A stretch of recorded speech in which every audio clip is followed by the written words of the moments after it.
dead. Hundreds of people were convicted and burnt at the stake in effigy long after they had died. The justice and effectiveness of the Inquisition had to be seen to be done.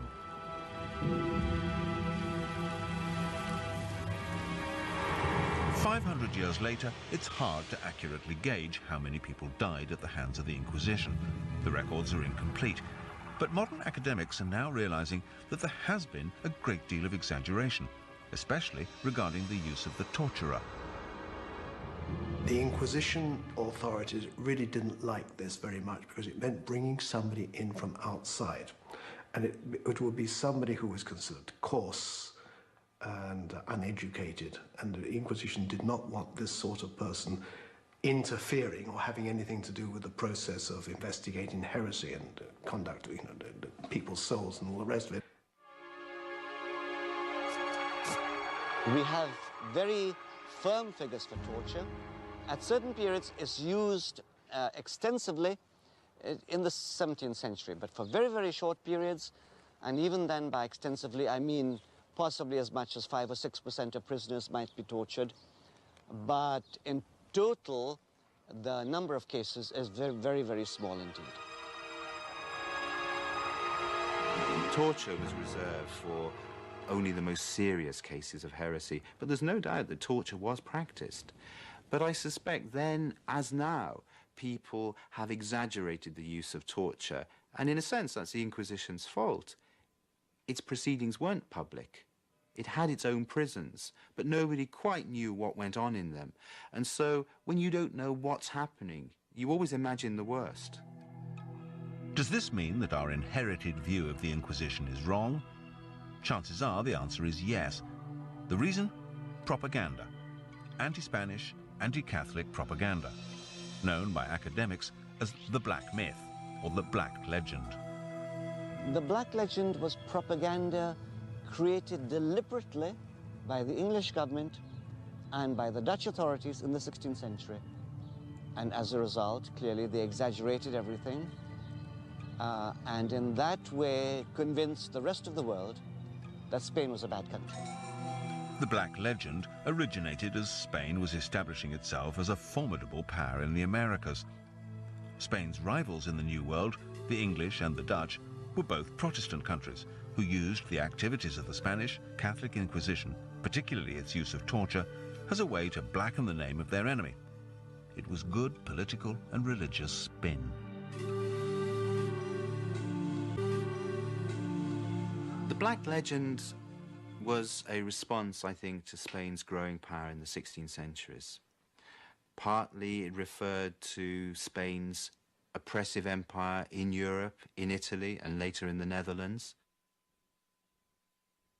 And it also referred to the ways in which the Spaniards conquered the New World and tried to enforce their way of life and, of course, their brand of Christianity.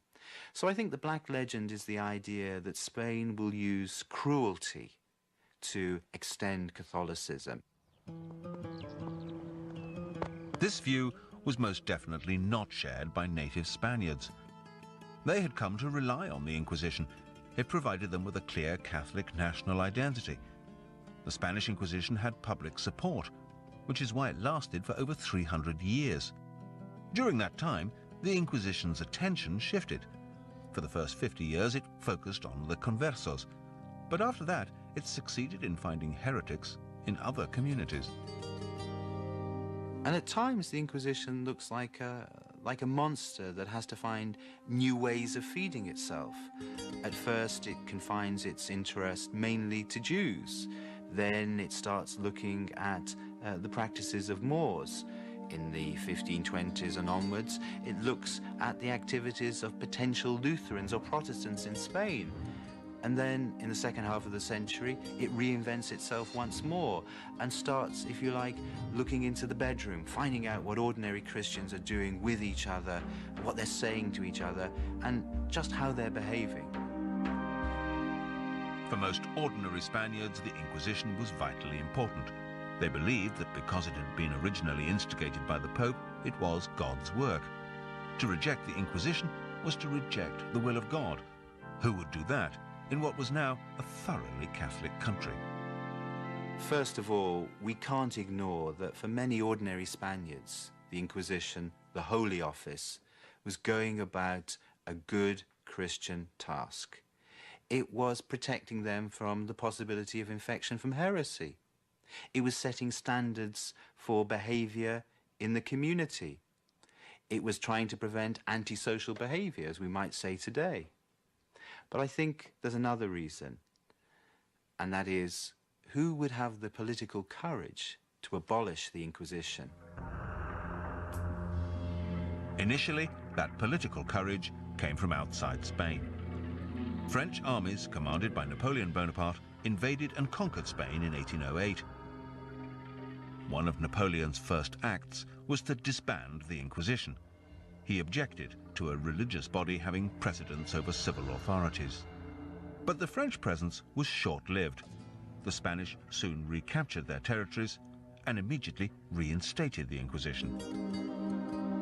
But just as surely as the fires of the auto da fe subsided, so too did the Inquisition. Even though it was re-established in 1815, the world had changed. It was a very different place to how it had been in the late 15th century. The Inquisition didn't have the momentum to survive for long. The rest of Europe, and with it Spain, ceased to believe in heresy. A high proportion of the population do not treat heresy seriously. The Inquisition is no longer punishing people, so it runs out of time, and they eventually abolish it because of political reasons. They see it as not being consonant with the progressive image which they now wish to project to Europe. On July the 15th, 1834, Spain's monarch finally dissolved the Spanish Inquisition. The name of that monarch was Isabella II. It was almost as if the Inquisition had come full circle, and although we may have received a distorted history of the Inquisition's torturous ways, it still has a very potent legacy. Inquisitions have not stopped, and religion, race and politics continue to fuel conflict across the globe. Catholic and Protestant tensions in the north of Ireland, ethnic cleansing in the Balkans, or the Taliban using religion as a means of imposing political power in Afghanistan. All of these inquire into the souls of their neighbors to see if they share the same beliefs and challenge the notion that differences will be tolerated.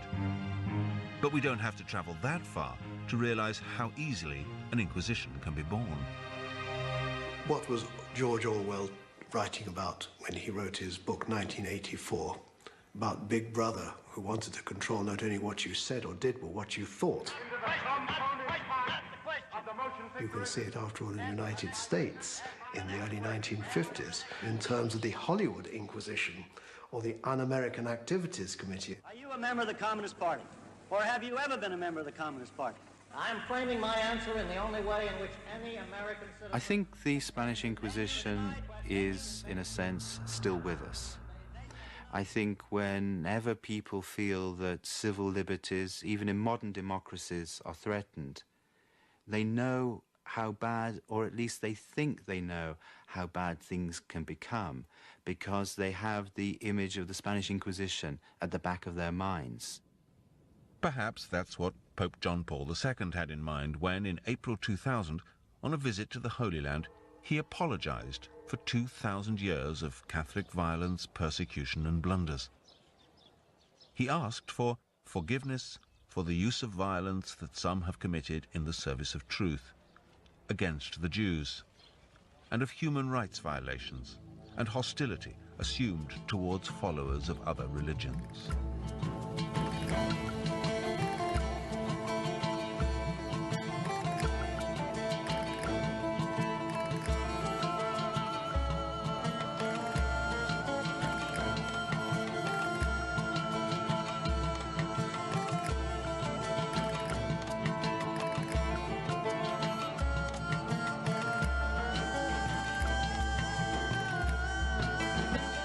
1833, thousands of people were arrested, tortured and executed because their religious beliefs were not welcome in their homeland. They were victims